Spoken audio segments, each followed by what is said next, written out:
নমস্কার, প্রত্যেককে আজকে আমার ইউটিউব চ্যানেলের অনুষ্ঠানে স্বাগত জানাচ্ছি। নিয়মিত অনুষ্ঠান দেখেন যারা, তারা জানেন আজকে যে টপিকটা নিয়ে আলোচনা করব সেটা পূর্বেই বলেছিলাম। সেটা হচ্ছে বকরি বৃহস্পতি সম্পর্কে। অর্থাৎ আজকে আমি যখন ভিডিও করছি, আজকে 5 তারিখ, আগামী 15 দিন পরে, 14 দিন পরে অ্যাকচুয়ালি বৃহস্পতি পরবর্তী প্রায় 119 দিনের জন্য বকরি হচ্ছে, এবং বকরি অবস্থায় মোটামুটি সে কী প্রকার ফল দেবে তার একটা সার্বিক আলোচনা করব। 3টে স্টেপে আলোচনাটা করতে হবে বৃহস্পতির, যেহেতু বৃহস্পতি তার গোচর অবস্থায় অন্তত বৃশ্চিক রাশির পর থেকে সে যেভাবে তার গতি প্রকৃতি নেওয়া শুরু করেছে, সেটা হচ্ছে দুটো ঘর করে নিয়ে সে বকরি থাকছে। তো এই বকরি গতিতে প্রত্যেকবারই একটা নির্দিষ্ট ঘরের ফলের উপর আলোচনাটা সীমাবদ্ধ রাখা যাচ্ছে না। তার ফলে মকর রাশিতেও যেরকম গত বছর 3 ডিগ্রি 9 মিনিট মতন ঢুকে প্রথম নবাংশে বকরি হয়েছিল, একদম এপ্রিল 1 থেকে জুনের 30 পর্যন্ত। তো সেই সময় একটা নির্দিষ্ট আলোচনা করা হয়েছে। তো সেইবার সে আবার ধনুরাশিতে ফিরে গিয়েছিল, কিন্তু এবছর যেহেতু 8 ডিগ্রি 5 মিনিট ক্রস করছে, ফলে সে মকর রাশিতে ফিরবে, কিন্তু মাত্র 1.25 ডিগ্রির জন্য, খুব অল্প একটু অংশের জন্য সে মকর রাশিতে ফিরবে। তো সেটা নিয়ে আলোচনাটা সার্বিকভাবে করবো। আগে টাইমিংটা বলিনি, আমি যা বলবো তা কলকাতার লঙ্গিটিউড ল্যাটিটিউড অনুসারে আগামী 20 জুন রাত্রি 8টা 48 মিনিটে 8:48 PM বৃহস্পতি বকরি হবে। কত ডিগ্রিতে গিয়ে বকরি হবে? 8 ডিগ্রি 5 মিনিট 7 সেকেন্ডে বকরি হবে কুম্ভ রাশিতে। বকরি হয়ে সে উল্টো দিকে নামতে থাকবে। নামতে নামতে এসে সে 15 সেপ্টেম্বর 15 সেপ্টেম্বর রাত্রিবেলা, মানে প্রায় ভোর রাতের দিকে 3:32 AM সে মকর রাশিতে প্রবেশ করবে। অর্থাৎ 8 ডিগ্রি 7 মিনিটের পথটা অতিক্রম করে বৃহস্পতি যখন বকরি থাকে 10 ডিগ্রি থেকে একটু বেশি সে বক্রগতিতে আসে। তো এক্ষেত্রেও সে সেই দূরত্বটাই আসবে। তো তার ফলে 8 ডিগ্রির থেকে বেশি আসতে হবে, সে মকর রাশিতে পুনরায় প্রবেশ করবে। তো প্রবেশ করবে 15 সেপ্টেম্বর ভোর রাতে 3:32 AM, এবং সেইখানে প্রবেশ করে সে পরবর্তী প্রায় 33 দিন বকরি অবস্থায় থাকবে। এটা অতি বকরি স্টেজ, অর্থাৎ একদম ভেলোসিটিটা কম্প্রেসড অবস্থায় থাকবে। আমি বলে দিচ্ছি আপনাদের এই বকরির মার্গির গতিগুলো সম্পর্কে। 18 অক্টোবর পর্যন্ত সে বকরি থাকবে, এবং 18 অক্টোবর সকালবেলা 11টা 38 মিনিটে বৃহস্পতি মার্গী হবে। কত ডিগ্রিতে মার্গী হবে? না, মার্গী হবে সে 28 ডিগ্রি 13 মিনিট 42 সেকেন্ডে। মানে আমি যেটা বলছিলাম যে মকর রাশিতে 2.25 ডিগ্রির মতন সে ঢুকবে। অ্যাকচুয়ালি 42টাকে যদি গড়ে 43 ধরে নেন, তাহলে এখান থেকে থাকছে 44, আর 104 মিনিট সে মকর রাশির ভিতরে ঢুকবে। তো ঢুকে সে মার্গী হয়ে যাবে। মার্গী হওয়ার পরে ওই দূরত্বটুকু যেতে তার সময় নেবে 20 নভেম্বর, অর্থাৎ প্রায় আরও 33 দিন সে মকর রাশিতে অবস্থান করবে। মকর রাশিতে অবস্থান করে সে মকর রাশি থেকে আগামী 11 বছরের জন্য মকর রাশি পরিত্যাগ করে সে পুরোপুরিভাবে কুম্ভ রাশিতে ঢুকবে। সেটা হচ্ছে 20 নভেম্বর সকালবেলা 10টা 52 মিনিটে। 20 নভেম্বর সকালবেলা 10টা 52 মিনিটে।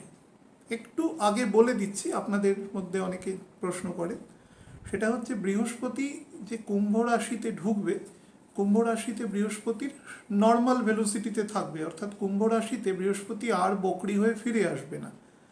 কুম্ভ রাশিতে সে গতি নিতে নিতে একটা সময় এমন হবে যে কুম্ভ রাশি সে ত্যাগ করে চলে যাবে, এবং ত্যাগ করে গিয়ে সে মীন রাশিতে চলে যাবে।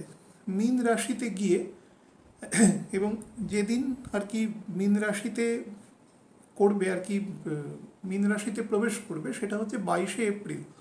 22 এপ্রিল মীন রাশিতে প্রবেশ করবে, এবং প্রবেশ করেও সে গতি নিতে থাকবে, এবং নিতে নিতে 29 জুলাই গিয়ে প্রায় 14 ডিগ্রি 34 মিনিট 56 সেকেন্ড গিয়ে সে বকরি হবে। বকরি অবস্থায় বললাম যে 10 ডিগ্রির মতন নামে, মোর অর লেস। তার ফলে বৃহস্পতি যে অতিচার গতিটা সে কুম্ভ রাশিতে নেবে, সেই গতিটা নিয়ে সে পুনরায় ফিরতে পারবে না। তার একটা কারণ আমি আগেই বলেছিলাম যে এই বছরের একটা বড় অংশ প্রায় 5.5 মাস সে কুম্ভ রাশিতে অবস্থান করছে অলরেডি, এবং সামনের বছর প্রায় 3.5 মাস এবং তার আগের 1.5 মাস।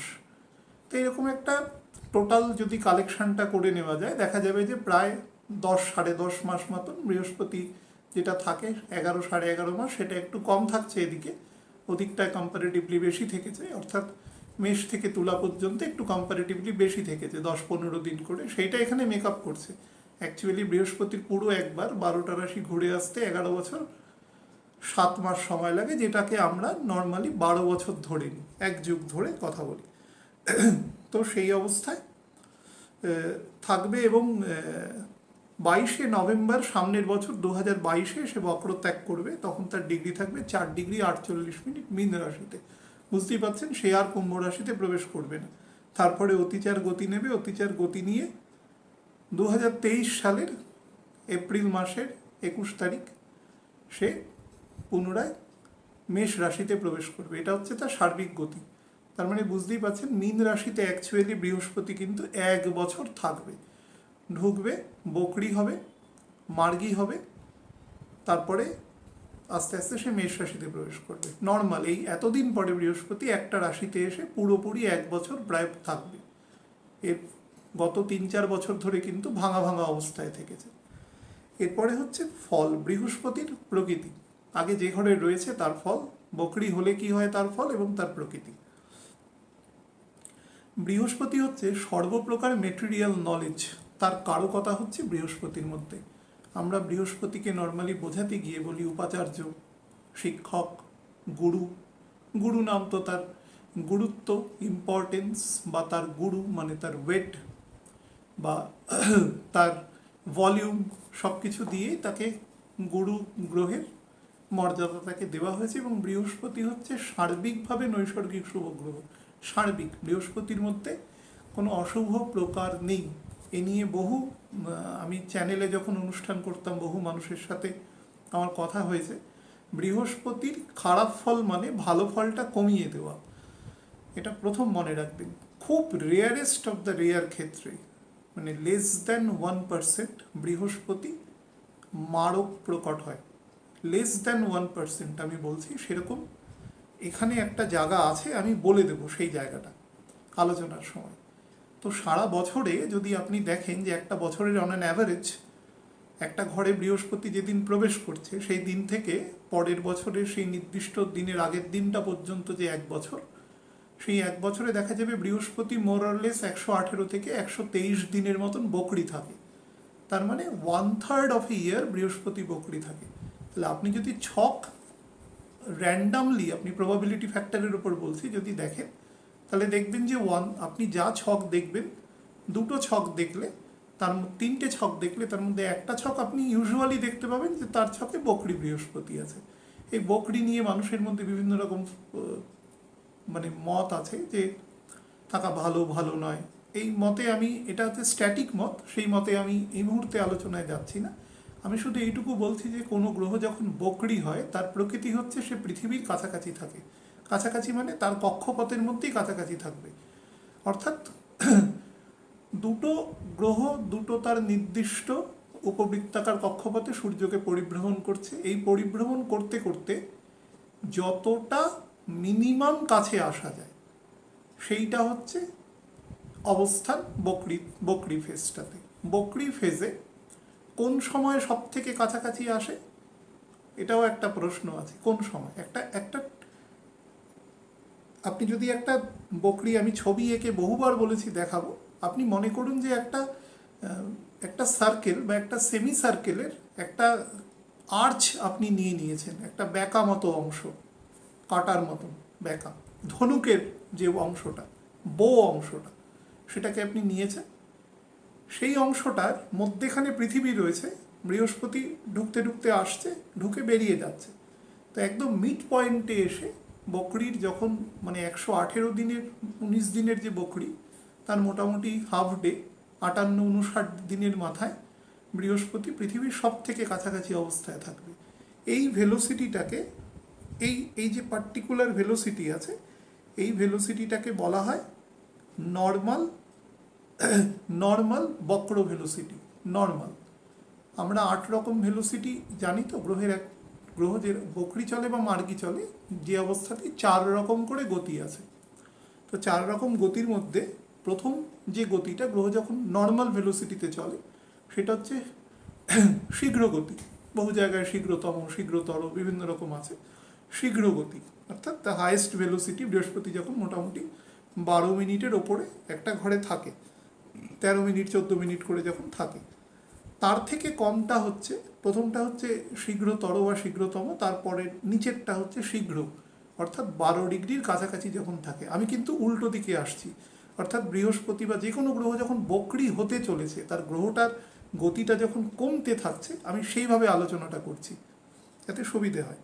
অর্থাৎ প্রথমে হচ্ছে শীঘ্রতর বা শীঘ্রতম বা দ্য ফাস্টেস্ট ভেলোসিটি, তারপরে হচ্ছে শীঘ্র, ফাস্ট ভেলোসিটি, তারপরে হচ্ছে সম। সম হচ্ছে সেই ভেলোসিটিটা, যেই ভেলোসিটিটা অ্যাকচুয়ালি বক্রি অবস্থায় গ্রহের একটা নির্দিষ্ট গতি আছে। অর্থাৎ বৃহস্পতি যে বক্রি হয়ে যাবে 20 তারিখ, বক্রি হওয়ার মোটামুটি 17-18 দিন পর থেকে বৃহস্পতি পেছন দিকে একটা নির্দিষ্ট গতিতে নামতে থাকবে, একটা নির্দিষ্ট ডিগ্রি, 10 ডিগ্রির মধ্যে প্রায় 7 ডিগ্রি 7.5 ডিগ্রি পর্যন্ত ওই স্ট্যাটিক ভেলোসিটিতে নামতে থাকবে। সেই ভেলোসিটিটা প্রায় 6.5 থেকে 7 মিনিট। আমি কিন্তু এটা জুপিটারের মধ্যে সীমাবদ্ধ রাখছি, এক একটা গ্রহের এক এক রকম হবে। সেটা শনির ক্ষেত্রে মোটামুটি 3.5 মিনিটের মতন হয়। তো সেই গতিটার মানে বক্রগতির যেটা ম্যাক্সিমাম, সেটা ডাইরেক্ট গতির ক্ষেত্রে সেই ভেলোসিটিতে যখন কমতে কমতে আসে, সেটাকে আমরা সম বলি। বা বক্র ত্যাগ করার পরে গ্রহ যখন আস্তে আস্তে গতি নেয়, 1 মিনিট 2 মিনিট করে আস্তে আস্তে তো গতি নেবে দিন, তো সেই গতিটাতে যখন আসবে সেটাকে আমরা সমগতি বলি। অর্থাৎ বক্র গতিতে সবসময় গ্রহের ভেলোসিটি মানে মার্গী গতির থেকে কম থাকবে, এটা প্রথম ভেবে নিতে হবে। সেই জন্যই বক্র বলা হচ্ছে। পৃথিবীর কাছাকাছি থাকছে মানে কি, সেই জিনিসটা পাস করতে সময় লাগছে। আপনারা যদি কোনো যানবাহনে বসেন, নর্মালি দেখবেন যে খুব কাছ দিয়ে কোনো বাড়ি যাচ্ছে, তো সেই বাড়িটা পাস হতে পুরো সময়টা আপনি দেখতে পাবেন। কিন্তু দূর থেকে একটা বাড়ি যখন চলে যাচ্ছে, সেটা হুট করে চলে যাবে মনে হবে। তো সামনে দিয়ে যখন পাস হয় তখন টাইম সে বেশি নেয়। তো বক্র গতিতে, বক্র বলে তো কোনো গতি হয় না, সেটা আগের দিনই বলেছি। বক্র গতিতে এটা মনে হয় যে গতিটা পেছন দিকে যাচ্ছে। এগুলো সবই একটা সিলেস্টেরিয়াল ফেনোমেনন, এটা একটা ঘটনা। এটার মধ্যে কোনো মানে সারবত্তা কিন্তু অ্যাকচুয়ালি নেই। কোনো গ্রহ পেছন দিকে যায় না, সবাই সব দিকে একটা নির্দিষ্ট ভেলোসিটিতেই চলছে। এটা প্রথম বুঝে নিতে হবে। এটা আমাদের কাছে অ্যাপিয়ার হচ্ছে, ইট অ্যাপিয়ার্স টু বি, হ্যাঁ, এটা কিন্তু অ্যাকচুয়ালের কোনো নেই। কিন্তু যেহেতু অ্যাপিয়ার হচ্ছে, তার মানে কিন্তু সেই জিনিসটার একটা গুরুত্ব রয়েছে, তাই না? সূর্য তো রাত্রিবেলাও থাকে, কিন্তু সূর্যকে আমরা দেখতে পাই না। কিন্তু আমাকে যদি কেউ বলে যে এই সময় সূর্য আছে বা নেই, কারণ সূর্য তো আছে, পৃথিবীর অন্য একটা সাইডে রয়েছে, তো এই সময় এই জন্য সূর্য নেই বলে অন্ধকার দেখাচ্ছে, অ্যাপিয়ার্স টু বি ডার্ক, তার মানে এটা নয় যে সূর্য নেই। তো যাই হোক, খুব সার্বিকভাবে বুঝুন, এই সমগতিটা হচ্ছে সেই গতি যেটা হচ্ছে বক্রি গতিতে কোনো গ্রহের সর্বোচ্চ গতিবেগ, সেটাতে যখন মার্গী গতিতে গ্রহ থাকে, সেটা হচ্ছে সমগতি। আচ্ছা, সমর থেকে আরও যখন স্লো হয়ে যায়, সেটাকে আমরা বলি মন্দতারা, মন্দতারা গতি। সমর থেকে লো লেভেলের গতি, মানে মোটামুটি বৃহস্পতির ক্ষেত্রে 4 মিনিট 4.5 মিনিট স্লো হচ্ছে আস্তে আস্তে। বকরি হতে যেদিন বকরি হবে সেদিন ভেলোসিটিটা 0 হয়ে যাবে কয়েক সেকেন্ডের জন্য, তারপরে আবার উল্টো দিকে আসতে থাকবে। তো সেই 0 হওয়ার আগে পর্যন্ত সেই গতিটা হচ্ছে মন্দতার। তারপরে হচ্ছে মন্দ। মন্দ হচ্ছে সেই গতিটা, যেই গতিটা অলমোস্ট জিরো, অলমোস্ট জিরো। ধরুন 30 তারিখ বুধ বকরি হয়েছে, বা 22 তারিখ 22শে জুন থেকে 23শে জুন যখন যাবে, যেদিন বুধ মার্গী হবে, তো মার্গী হওয়ার সময়ও তো গিয়ে আবার 0 হবে, 0 হয়ে আবার সোজা দিকে গতি নেবে। তো ঠিক সেই সময়টা যখন তার গতিটা একদম 0 বলে অ্যাপিয়ার হয়, সেই গতি, সেটা হচ্ছে মন্দ গতি। তারপরে হচ্ছে বলা হয় কুটিলা গতি, অর্থাৎ যে গতিটা বক্রী হওয়ার পর গ্রহ আস্তে আস্তে নিতে থাকে। কতদিন? বৃহস্পতির ক্ষেত্রে সেটা প্রায় 18 দিন, শনির ক্ষেত্রে সেটা নিয়ার অ্যাবাউট 27 দিনের মতন, বুধের ক্ষেত্রে সেটা 3.5 দিন, শুক্রের ক্ষেত্রে সেটা 7 দিন প্রায়, মঙ্গলের ক্ষেত্রে সেটা নিয়ার অ্যাবাউট 13 থেকে 14 দিনের মতো। এটা হচ্ছে কুটিল গতি, যে সময় গ্রহ খুব খল থাকে, গ্রহের নেগেটিভ অ্যাটিটিউড থাকে। এবার বৃহস্পতিরও কি থাকে? কিছুটা অবশ্যই থাকে। আমি বারবার বললাম বৃহস্পতি নেগেটিভ মানে সেই নেগেটিভ মানে তার পজিটিভিটিটা কম আছে। বৃহস্পতি সবসময় চেষ্টা করে কিছু জিনিস দেওয়ার, বা না দিলেও সে নিউট্রাল থাকে, সে নেগেটিভ কাজ করে কিন্তু বছরের খুব কম দিন, এবং সেটাতেও কিন্তু সে চেষ্টা করে নেগেটিভিটিটা যাতে সব থেকে কম হয়। কারণ বৃহস্পতি কালপুরুষের 9 নম্বর গ্রহ এবং 12 নম্বর গ্রহ। 9 থেকে 4 নম্বর ঘর, অর্থাৎ 9 নম্বর ঘর ঈশ্বরের ঘর, মানে 9 থেকে 4 নম্বর ঘর হচ্ছে ঈশ্বরের ঘর। তো সে কখনো যদি ক্ষতিও করে সেটাও মানুষকে সব থেকে লঘু দণ্ড দেওয়ারই চেষ্টা করে। তো মারকত্ব অবস্থাতেও দেখা গেছে বৃহস্পতির দণ্ড কিন্তু সার্বিক লঘু হয়। অন্যান্য গ্রহের এফেক্টে, ম্যাল এফেক্টে, বৃহস্পতি তার একা এফেক্ট দিচ্ছে না। আমরা আলোচনাটা একটা সেই সেপারেটলি করছি, মনে হচ্ছে অন্য কোনো প্ল্যানেট নেই, তা তো নয়। সব প্ল্যানেট আছে, সবার সার্বিক ফল আছে, সেই জন্য ফলটা অনেক সময় 19 বিষয়। সেটা মানুষ মনে করে যে জুপিটারই একা এক দিচ্ছে, কিন্তু নয়।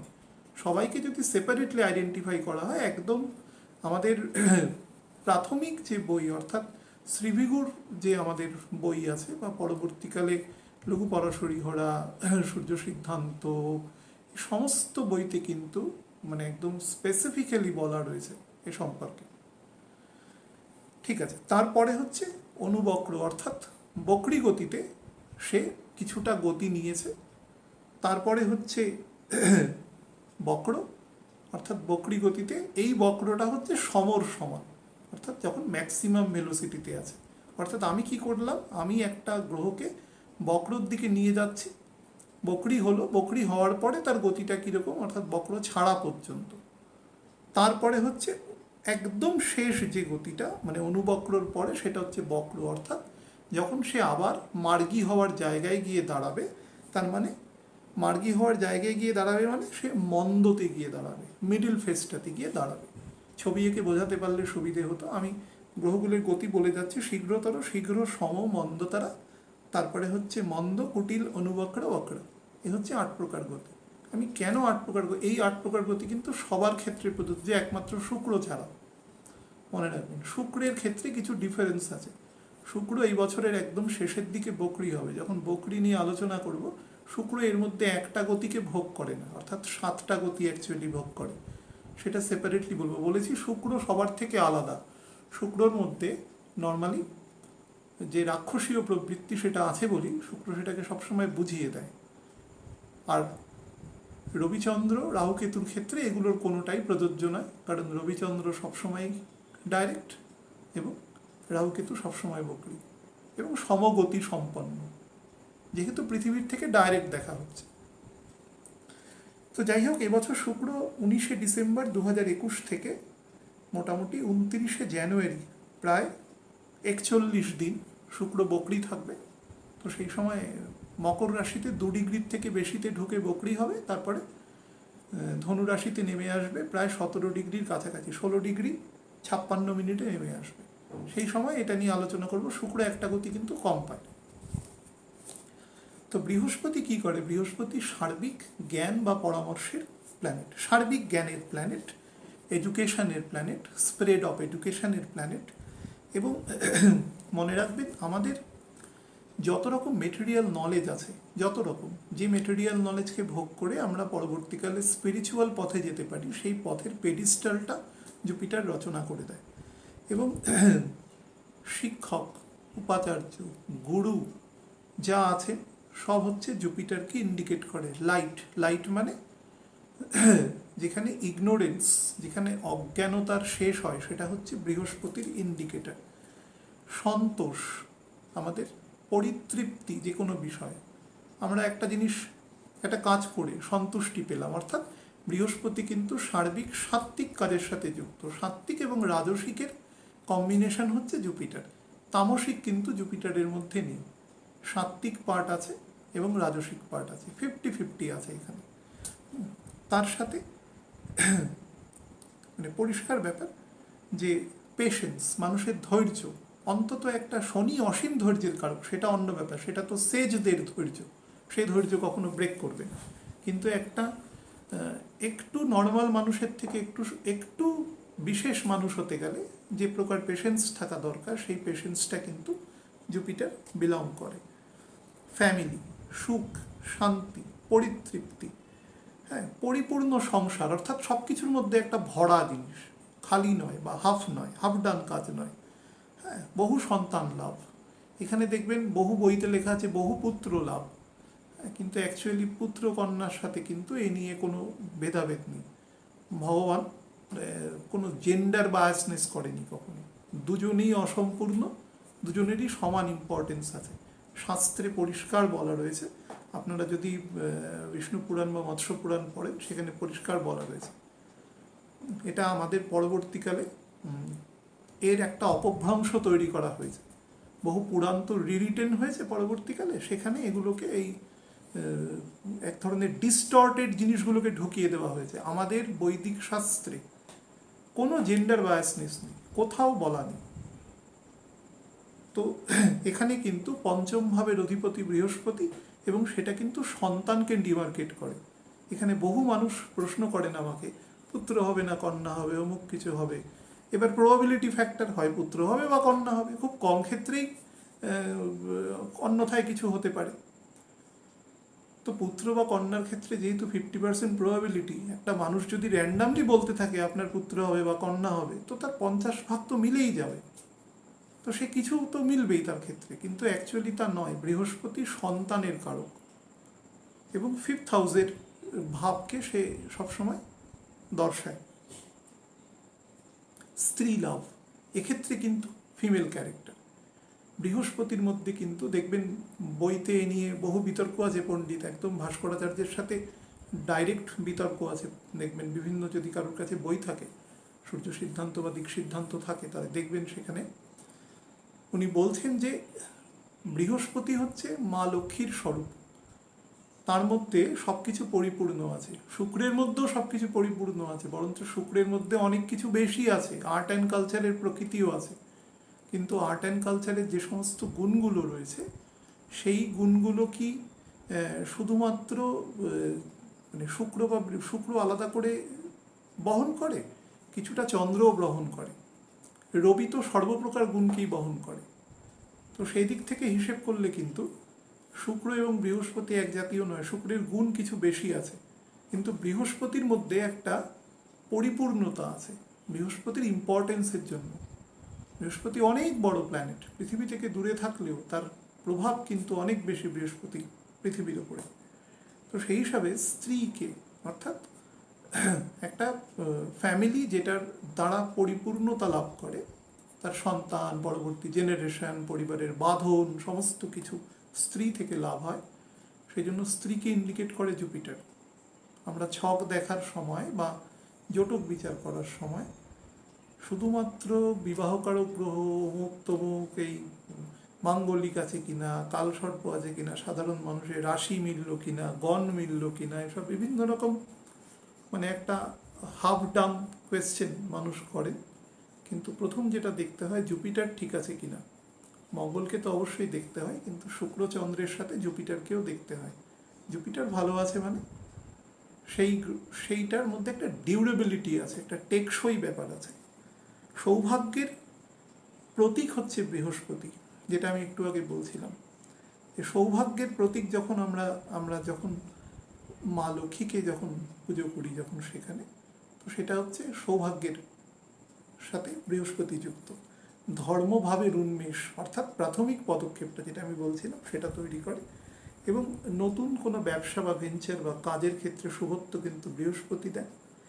এবং মনে রাখবেন যে যেই ঘরে বৃহস্পতি ঢুকে বকরি হচ্ছে, সেটা কালপুরুষের 11 নম্বর ঘর, আমাদের লাভ বোঝায়। বহুবার বলেছি যে কর্মস্থান শনিকে দেওয়া রয়েছে। শনিকে এই কারণে দেওয়া রয়েছে যে মানুষ যাতে অকর্মর দিকে বেশি যায়, অর্থাৎ সে যাতে নিজের স্বার্থ সিদ্ধির জন্য কর্ম না করে, সেটা স্যাটার্ন সবসময় দেখে। এখন যেরকম দেখছে, নিজের সে জায়গায় একদম স্পষ্টভাবে বসে হাড়ে হাড়ে প্রত্যেকটা মানুষকে বুঝিয়ে দিচ্ছে অ্যাকচুয়ালি মানুষের কি করা উচিত ছিল এবং কি আমরা প্রত্যেকেই কম বেশি করিনি। তো যাই হোক, তো এটা হচ্ছে প্রকৃতি। কিন্তু এবং কর্ম যেরকম করবেন প্রফিটও সেরকম হবে।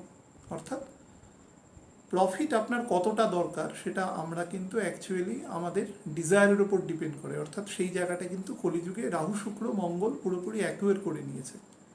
অর্থাৎ আমাদের অ্যাকচুয়ালি কতটা দরকার সেটা আমরা খুব কম লোকই অ্যাসেস করে বুঝতে পারি যে আমাদের জীবনে এতটা জিনিস দরকার, এর বেশি আমি নেবো না, তাহলে তো অপব্যয় হবে। কিন্তু সেটা কিন্তু আমরা কেউ করি না। আমি বলছি, আমি নিজেও করি না, কেউ করেন না অলমোস্ট। এটা কিন্তু স্যাটার্নকে দিয়ে বোঝানো রয়েছে যে প্রত্যেকটা মানুষকে একটা সীমিত সম্পদের ব্যবহার করতে হবে এবং আপনার শুধু রাইট টু ইউজ আছে। আপনি ব্যবহার করবেন, ব্যবহার করা হয়ে যাবে এবং আপনি চলে যাবেন একটা সময় বাদে, আবার কেউ কোনো লোক এসে সেটাকে ব্যবহার করবে। এখানে স্থায়ীকরণের কোনো ব্যাপার নেই, কারণ এটা অশাশ্বতম বলা রয়েছে। অশাশ্বতম, অনিত্যম, পরিষ্কার বলা রয়েছে। তো কোনো কিছু পার্মানেন্ট কিছু নেই এখানে। তো সেই হিসাবে যে ঘরে ঢুকে বৃহস্পতি বক্রি হচ্ছে সেটা হচ্ছে সার্বিক, মানে সব থেকে এক্সট্রিম নলেজের ঘর। রবির পরে কেউ যদি এক্সট্রিম নলেজের প্ল্যানেট থাকে আমাদের নবগ্রহের মধ্যে, সেটা শনি আছে এবং সেটা তার মূল ত্রিকোণের ঘর। এবং শনি কোথায় রয়েছে? বৃহস্পতির দ্বাদশে রয়েছে। একটা নর্মাল ভাব বোঝার চেষ্টা করুন, শনি কিন্তু বৃহস্পতির দুদিকেই থাকে। অর্থাৎ যদি ধনু রাশি মূল ত্রিকোণ ভাবেন, তাহলে কিন্তু বৃহস্পতির দ্বিতীয় অর্থাৎ বৃহস্পতির লাভ স্থানে শনি থাকে। আবার যদি উল্টো দিকে যান, মীন রাশিতে যান, তখন শনি থাকে বৃহস্পতির দ্বাদশে। কিন্তু ধনুরাশি বৃহস্পতির অ্যাকচুয়াল ঘর, এটা বৃহস্পতির মূল ত্রিকোণ। যেই ভাবের অ্যাকচুয়াল বৃহস্পতির মেন কারক, সেটা হচ্ছে নবমপতি, বা রবি থেকে হিসেব করলে 5th হাউসের লর্ড। তো সেই হিসাবে বৃহস্পতির সাপেক্ষে স্যাটার্নের যে বর্তমান অবস্থান, এবং স্যাটার্ন যেহেতু বকরি রয়েছে এখন, এবং 11ই অক্টোবর অবধি বকরি থাকবে, তারপরেও 14 দিন, তার মানে 25শে অক্টোবর, 26শে অক্টোবরের আগে কিন্তু স্যাটার্ন বেটার ফল দেওয়ার মতন জায়গায় নেই। আমি সে আলোচনা করেছি, সব জায়গায় একটা কেঠো ভাব, আড়ষ্ট ভাব, কোনো কিছুতে গতি না হওয়া, সব কিছুর মধ্যে একটা ধীরে চলছে এভাবে হচ্ছে কাজ, সব কিছুর মধ্যে একটা মন্দনের ভাব লক্ষ্য করা যাবে। বিশেষ করে যখন 3টে গ্রহ একসাথে বকরি হবে, যেরকম এখন বৃহস্পতি বকরি হতে চলেছে, শনি বকরি রয়েছে, বুধ বকরি রয়েছে। বুধ যখন বকরি থাকবে, কমিউনিকেশনকে মারাত্মকভাবে হ্যাম্পার করবে। মারাত্মক। কমিউনিকেশন তো অলরেডি হ্যাম্পার্ড হয়ে রয়েছে সারা পৃথিবীতে কম বেশি। আপনারা ইন্টারনেট দেখবেন, খুব ডিস্টার্ব করছে এখন ইদানিং। আমি নিজে সারাদিন কাজ করি বলে আমি বুঝতে পারি এটা স্পিডে খুব খারাপ রয়েছে। তার মানে আপনাকে কমিউনিকেট করতে দিচ্ছে না অ্যাকচুয়ালি। মঙ্গলের নক্ষত্রে এটা করে, চন্দ্রের নক্ষত্র থাকলে এটা কম্পারেটিভলি কম করতো। এবং সেখানে রাহু রয়েছে। রাহুর কাজই হচ্ছে যে কোনো জিনিসের কন্টিনিউটিকে ব্রেক করে দেওয়া। অর্থাৎ খারাপ থাকলেও আপনাকে খারাপ একটানা থাকতে দেবে না, ভালো থাকলেও আপনাকে একটানা ভালো থাকতে দেবে না। এটা হচ্ছে বেসিক কাজ রাহু। তো যাই হোক, এখানে বৃহস্পতি রবির ঘরের সমসপ্তমী গিয়ে বকরি হচ্ছে। অর্থাৎ রাজা থেকে সব থেকে দূরবর্তী স্থানে গিয়ে, রাজার যে ঘর, রাজার যে বাড়ি, রাজধানী, সেখান থেকে সব থেকে দূরবর্তী স্থানে গিয়ে তার যে কনসালটেন্ট, অর্থাৎ তার যে মন্ত্রী, গুরু, তিনি বা তার যে পরামর্শদাতা, তিনি বকরি হচ্ছেন। তো রাজার ঘরের দূরবর্তী স্থানে বকরি হওয়ার মানে হচ্ছে রাজা, আমাদের ঘরের মধ্যে যে গৃহপতি বা গৃহপত্নী, একটা সমাজের ক্ষেত্রে যে সমাজ সঞ্চালক আছেন, একটা রাষ্ট্রের ক্ষেত্রে একজন রাষ্ট্র সঞ্চালক আছেন বিভিন্ন দেশে। বৃহস্পতি যেহেতু সার্বিক ফল দেবে, কোনো নির্দিষ্ট প্রদেশ বা দেশে আলাদা করে না, সে অনেক দূরে রয়েছে। এটা হচ্ছে প্রথম একটা নেতিবাচক জিনিস, অনেক দূরে রয়েছে, 150 থেকে 180 ডিগ্রির মধ্যে অবস্থান করছে। এটা কিন্তু মোটেই ভালো জায়গা নয়। অর্থাৎ নলেজের দিক থেকে নলেজটা অনেক অনেক দেরি করে, অনেক ডেফার্ড করে রাজার কাছে আসবে বা অনেকের থ্রু দিয়ে আসবে। এটা হচ্ছে নাম্বার ওয়ান। এবার বকরি হওয়ার ফলে কি হবে, সে কম্পারেটিভলি সে যে রাশিতে অবস্থান করছে ইমিডিয়েট, সেই রাশির মধ্যে কম্পারেটিভলি কাছাকাছি অবস্থান করবে। তো সেটা একটু তুলনামূলক বেটার, তুলনামূলক বেটার, কখনোই কিন্তু খুব বেটার নয় যে একদম খুব দুর্দান্ত ফল দিয়ে দেবে তা নয়, কিন্তু কম্পারেটিভ বেটার। এই কম্পারেটিভ বেটারটাও কিন্তু অনেক বর্তমান পরিস্থিতিতে, বারবার বলছি, শনি যখন রবি এবং চন্দ্রের নক্ষত্রে থাকে এটা হচ্ছে ডেডলক টাইম। সারা পৃথিবীতে যত রকম প্রোগ্রেস আছে সেই প্রোগ্রেসকেও প্রভাবিত করে, কোনো না কোনোভাবে প্রভাবিত করবে। সেটা এখন শরীর খারাপ দিয়ে হচ্ছে, কখনো যুদ্ধ দিয়ে হয়, কখনো আর্থিক মন্দা দিয়ে হয়, সেটা বিভিন্ন নবাংশ অন্যান্য গ্রহের প্রকৃতি কীরকম আছে তার উপর ডিপেন্ড করে। বিভিন্ন রাষ্ট্র নেতা আছেন যারা রাষ্ট্র সেই মুহূর্তে পরিচালনা করছেন, তার প্রকৃতির সাথে কতটা প্রকৃতি মিল খাচ্ছে তার উপরেও ডিপেন্ড করবে, কারণ তিনি হচ্ছেন actually driver of the country. একটা গাড়ি, খুব খারাপ কথা বলছি, যখন দুর্ঘটনার কবলে পড়ে তখন কিন্তু সেখানে দেখা যাবে অনেক, বা কিছু মানুষের যদি খুব দুর্ঘটনা ঘটে দেখা যাবে অনেক ছকে দুর্ঘটনার যোগ নেই কিন্তু ড্রাইভারের যোগ আছে। তো ড্রাইভার যদি ঠিক হয় তাহলে এই সমস্যাটা কম্পারেটিভলি কম হবে, না হলে এনলার্জ করবে। পৃথিবীতে এত দেশ আছে, সব দেশেই কম বেশি এই মুহূর্তে সমস্যার মধ্যেই রয়েছে। তো স্যাটার্নের এটা বেসিক কাজ। 2019 সালের একদম শেষ দিক থেকে স্যাটার্ন রবির নক্ষত্রে প্রবেশ করেছে এবং সারা পৃথিবীতে অল্প অল্প করে গ্রোথকে স্লো করতে করতে গেছে। কতদিন করবে না, সামনের বছরের মোর অর লেস ফেব্রুয়ারি। আমি যদি অ্যাট এ স্ট্রেচ টেনে দিই অনেকটা, এটা নভেম্বর 2024 সাল পর্যন্ত থাকবে। বিরাট কোনো রেভলিউশনারি গ্রোথ এ সময় দেবে না। এমন কোনো কোম্পানি তৈরি হবে না যেখানে একসাথে 10,000 লোক চাকরি করবে, কি বিভিন্নভাবে 10,000 কেন 10 লক্ষ করতে পারে, কিন্তু এক জায়গায় হবে না। এত বড় জব জেনারেশন হওয়ার মতন জায়গা নেই। এটা স্যাটার্নের বেসিক কাজ। স্যাটার্ন চায় সবাই নিবৃত্তি গিয়ে সেজ হয়ে যাক, তো সেই কাজটাই সে করার চেষ্টা করবে এবং তার ক্ষমতা সবচেয়ে বেশি। রবির প্রিরোগেটিভ দেওয়া আছে তাকে, সে তার কাজ করতে পারে, তার জন্য আলাদা করে পরামর্শ নেওয়া সবসময় প্রয়োজন পড়ে না। সুতরাং সেই কাজটা কিন্তু সার্বিকভাবে করবে। তবে রবির নক্ষত্র এবং চন্দ্রের নক্ষত্র, এটা এক্সক্লুসিভলি বলছি, এই যে 26 মাস 2019 সালের মোটামুটি নভেম্বর অনওয়ার্ডস থেকে, নভেম্বর ডিসেম্বর থেকে মোটামুটি সামনের বছর ফেব্রুয়ারি শেষ মার্চ পর্যন্ত কিন্তু এই একটা কনস্ট্রেইন যে টাইম এটা কিন্তু রাখবে। এবার কি হবে, এই টাইমের মধ্যে ছোট ছোট প্ল্যানেটগুলো যখন কম্পারেটিভলি বেটার জায়গায় যাবে তখন নেগেটিভিটিটাকে কিছুটা কমানোর চেষ্টা করবে। এবার উল্টো দিক থেকে যদি বলি, নেগেটিভিটি কমা মানে পজিটিভিটি কিছুটা বাড়বে, কিন্তু সেটা কত বাড়বে, সেটা সবাই মিলে যুদ্ধ করেও শনির সাথে যুদ্ধ করে পারবে না। রবি তো যুদ্ধ করবে না, রবি তো কিছু করবে না।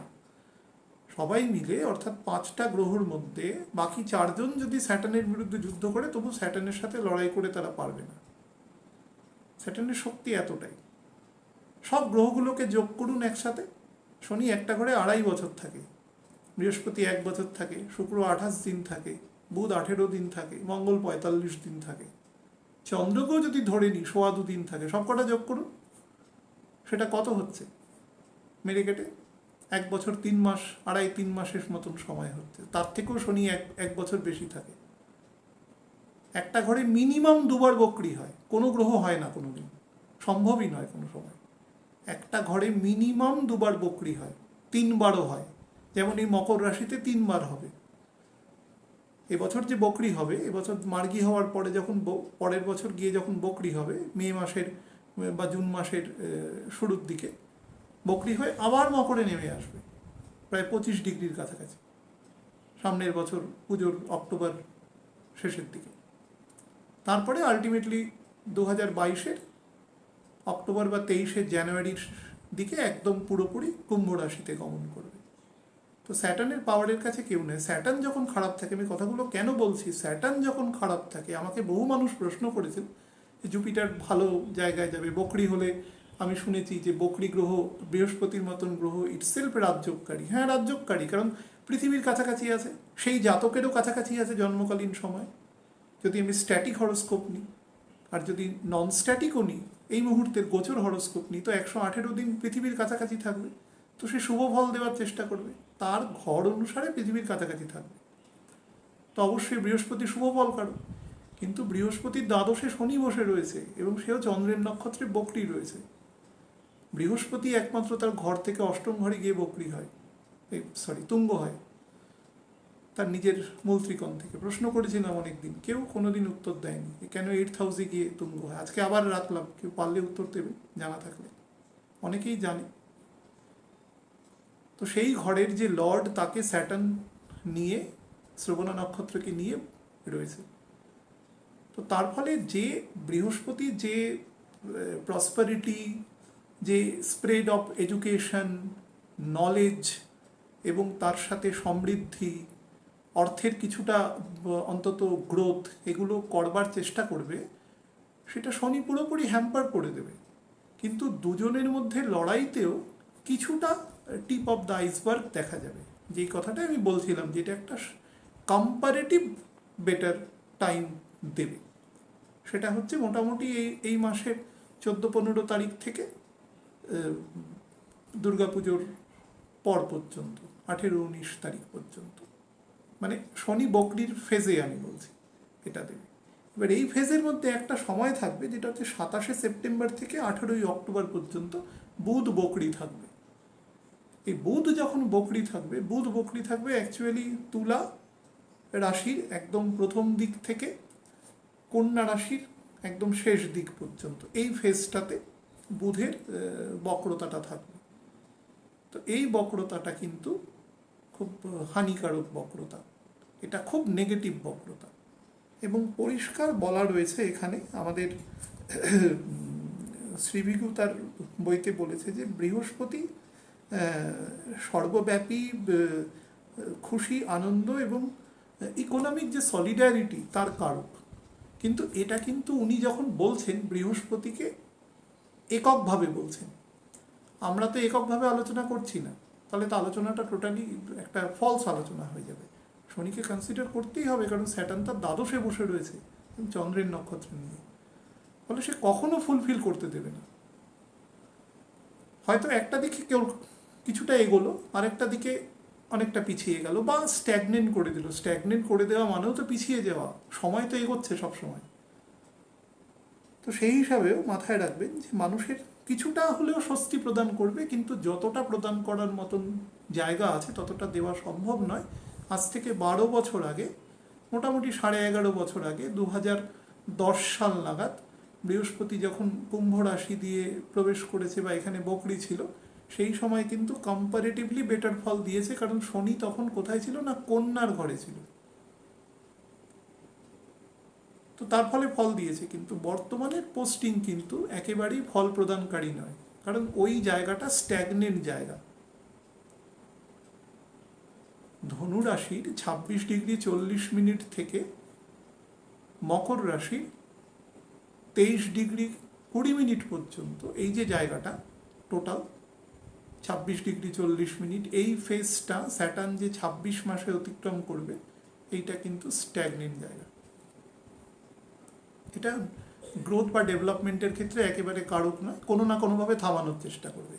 এর মধ্যে এই যে সময়টা 27শে সেপ্টেম্বর থেকে 18ই অক্টোবর, দেখুন বুধ 27শে সেপ্টেম্বর অ্যাকচুয়ালি বকরি হবে, কিন্তু তার মোটামুটি 12 দিন আগে থেকেও গতি অত্যন্ত কমে যাবে। তাহলে আমি আপনাদের বলতে পারি যে 15ই সেপ্টেম্বর, অর্থাৎ ডেটটা দেখুন খুব ভালোভাবে মিলে যাচ্ছে। 15ই সেপ্টেম্বর অ্যাকচুয়ালি বৃহস্পতি মকর রাশিতে ঢুকছে।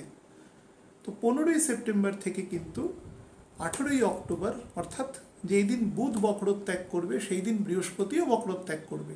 তার মোটামুটি এক সপ্তাহে শনি বক্রত্যাগ করে যাবে। তো এই ফেজটাতে কিন্তু আপনারা প্রত্যেকেই একটু সাবধান থাকবেন, সচেতন থাকবেন ফিজিক্যালি, কারণ এই সময় মানুষের মধ্যে একটু নেগেটিভ জিনিস তৈরি হতে পারে। বিভিন্ন মানুষের মধ্যে একটা স্ববিরোধিতা তৈরি হবে। অর্থাৎ হঠাৎ করে কোনো ব্যক্তি বা একটু ক্ষমতাবান ব্যক্তিকে দেখে মনে হবে ওই লোকটা সমাজের ক্ষতি করছে বা এ ক্ষতি করছে, এক ধরনের ব্লেম দেওয়ার মানসিকতা তৈরি হবে। মানুষের মধ্যে কৃতজ্ঞতা প্রকাশ পাবে। নিজের আত্মসমালোচনা করার সাপেক্ষে অন্য একজন ব্যক্তিকে বা প্রতিষ্ঠানকে ব্লেম দিয়ে সে নিজে কিছুটা স্যাটিসফাই হওয়ার চেষ্টা করবে।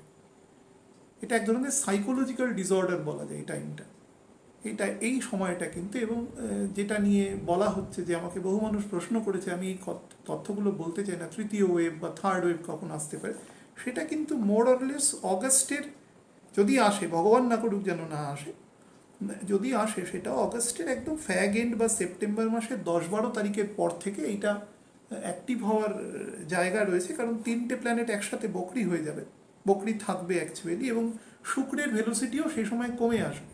শুক্র বকরি হওয়ার মোটামুটি 45 দিন আগে থেকে গতি কমতে থাকে, অল্প অল্প করে, মানে যখনই ও বৃশ্চিক রাশি ক্রস করে যাবে ওর গতি কমতে থাকবে।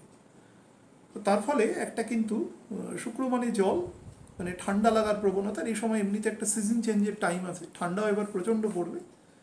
তো সেই হিসাবে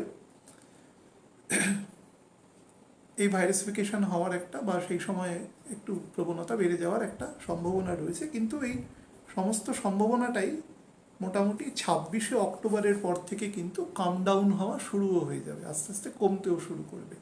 যদি শুক্র খুব নেগেটিভ ফল না দেয়, যদিও আমার কাছে নবাংশের বিশ্লেষণ নেই, আমি যখন আলোচনা করব বলবো, যদি খুব খুব নেগেটিভ নবাংশ না থাকে, তাহলে কিন্তু মোটামুটি বলা যায় যে নভেম্বর অনওয়ার্ডস সিচুয়েশন আস্তে আস্তে ঠিক হয়ে যাবে। বেসিক্যালি 12ই নভেম্বরের পর থেকে, যেদিন শনি বকরি হচ্ছে তার 32 দিন পর থেকে সিচুয়েশন, মানে বক্র ত্যাগ করছে আর কি, তার 32 দিন পর থেকে সিচুয়েশন আস্তে আস্তে ঠিক হবে। অ্যাজ এ হোল কিন্তু এই সময়টাকে খুব খারাপ বলা যায় না, ভালো ফল প্রদানকারী। বৃহস্পতি বহু জায়গায় দেখবেন বলা থাকে যে মকর রাশির শেষের দিকের নবাংশ অনেক বেশি ফল প্রদানকারী, পজিটিভ, অনেক কিছু বলা থাকে। কিন্তু বারবার বলছি, পজিটিভিটিটা আপনি তখনই বুঝবেন যখন নেগেটিভিটির মাত্রাটা তার থেকে কম হতে হবে। যেহেতু স্যাটার্ন অলরেডি জায়গাটাকে ব্লক করে রাখছে, একদম স্যাটার্ন গ্রোথটা করতে দেবে না কিছুতে, আর সেই সময় তো শনির ভেলোসিটি একদম কমে যাবে। সেপ্টেম্বর মাসের মোটামুটি শেষ দিক, প্রথম দিক থেকেই মনে করুন 8-10 তারিখ থেকেই অক্টোবর মাসের 10-12 তারিখ পর্যন্ত স্যাটার্ন তো 1.5-2 ডিগ্রির মধ্যে গোচর করবে, তার থেকেও কম হতে পারে, 1.5 ডিগ্রির মতন টোটাল ও যাবে। তার ফলে ভেলোসিটি খুব কম থাকবে, যেটাকে আমরা বলছি যে একদম মানে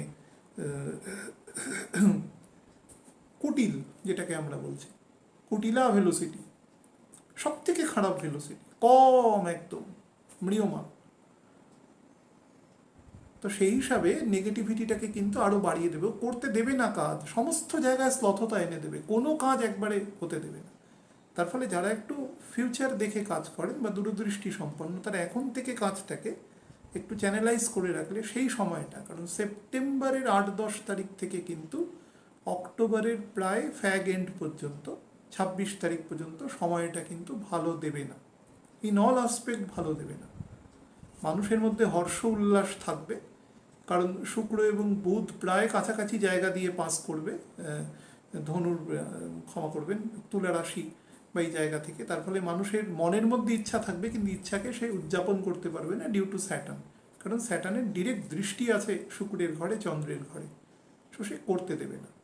এবং রাহুও কিন্তু শনি থেকে পঞ্চমে বসে আছে, বা উল্টো দিক থেকে 9th হাউসে বসে আছে, কাজটাকে ফুলফিল করতে দেবে না, একটা হাফ ডান বা কোয়াসি ডান কাজ হয়ে বসে থাকবে। তবুও বলবো বৃহস্পতির বকরি গতি কিন্তু মোটের ওপর খারাপ নয়। যারা সুগারের পেশেন্ট আছেন তারা খুব সাবধানে থাকবে। বৃহস্পতির দৃষ্টি শুক্রের ঘরে রয়েছে, নবম দৃষ্টি, এবং পঞ্চম দৃষ্টি বুধের ঘরে রয়েছে। এখান থেকে যখন মকরের ঘরে নেমে আসবে তখন সেটা রাহুর, মানে যেখানে রয়েছে শুক্রের ঘরের একদম শেষের দিকের একটা ব্যান্ডের উপরে থাকবে। সেই সময়টা কিন্তু সুগার সেন্ট্রিক, লোয়ার অ্যাবডোমেন, বিশেষ করে মহিলাদের ক্ষেত্রে রিপ্রোডাক্টিভ অর্গানে, ইউরিনারি ব্লাডারে প্রবলেম করতে পারে। যাদের পুরুষদের ক্ষেত্রে প্রস্টেটের সমস্যা আছে করতে পারে। চোখে যাদের পাওয়ার এনহ্যান্সমেন্টের রোগ আছে তাদের বাড়তে পারে। স্কিনে বিভিন্ন রকম ডিজিজ আসতে পারে।